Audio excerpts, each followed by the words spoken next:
Hey guys, as I alluded to last time, this episode is going to be about the high concept of the series itself. So the show is actually a story about two people, a girl and an imp. The imp, he's a magical creature, he's been around for, thousands of years.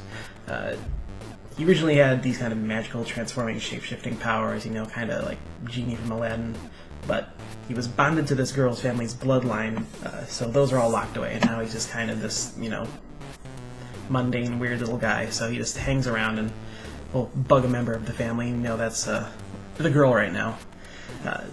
But when the need arises, they can unlock this power, so, the girl and the imp will, they'll grab hands, they'll just kind of this wiggly dance, and they merge, but they also split apart into this kind of super team, so you end up getting four slightly different copies of the same person. You have the girl with the imp arms, a girl with the imp's legs, and then one with the imp torso, and then finally the imp with the girl body.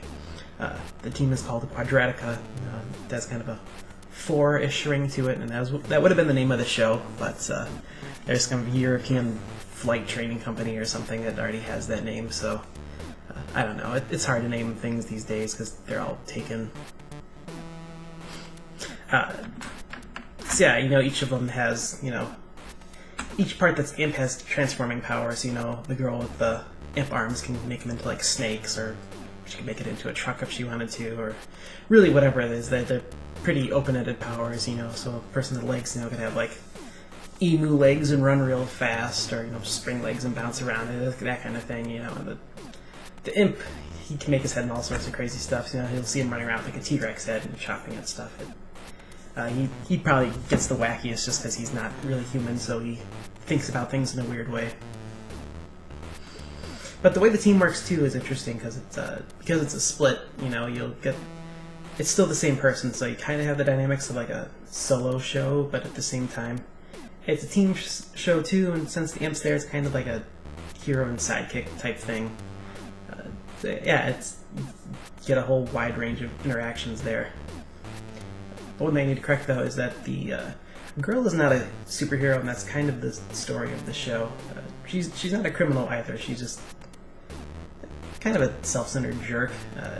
The way to think about it is, we all know the origin story of Spider-Man. He gets bit by the spider, and then, Uncle Ben happens. But there's a period there, before Uncle Ben is killed, where he has spider powers, but he's not a superhero yet. In fact, he goes and decides to improve his life by, going and performing on TV and making money and that kind of stuff. And it's kind of where the girl is. She never had an Uncle Ben moment. She just kind of was able to coast through life. Upper middle class, has superpowers to kind of, avoid any kind of difficult situation or any kind of growth. She just kind of coasts through life, and where we meet her, she's actually kind of stagnating now. She's not in college anymore. She didn't flunk out. She just kind of ran out of classes to take, and all of her friends are moved on. And the story is kind of when life starts to fight back, and it just kind of hammers away that you should be motivated. You should take care of yourself, and maybe you should actually try and be a real hero and that kind of thing. And just the life lessons of stop being a jerk. And I should talk about the imp, but it's kind of hard to because he's very alien. You might think he has some kind of human personalities and he's kind of wacky and that kind of thing. But what you have to realize is that he's been bonded to this bloodline for thousands of years, so he's learned how to pretend to be human or pretend to be sane. But trying to describe him in terms of human personality is kind of a disservice to reality because he's just very alien. He doesn't kind of exist on the same way we do, so his motivations are hard to pin down. The show is a comedy action drama, so I'd say it's between the DC stuff and Freakazoid.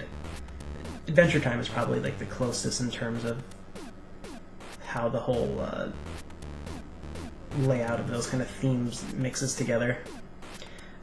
In terms of drama and stuff, you have the life lessons that a girl's learning the hard way, and then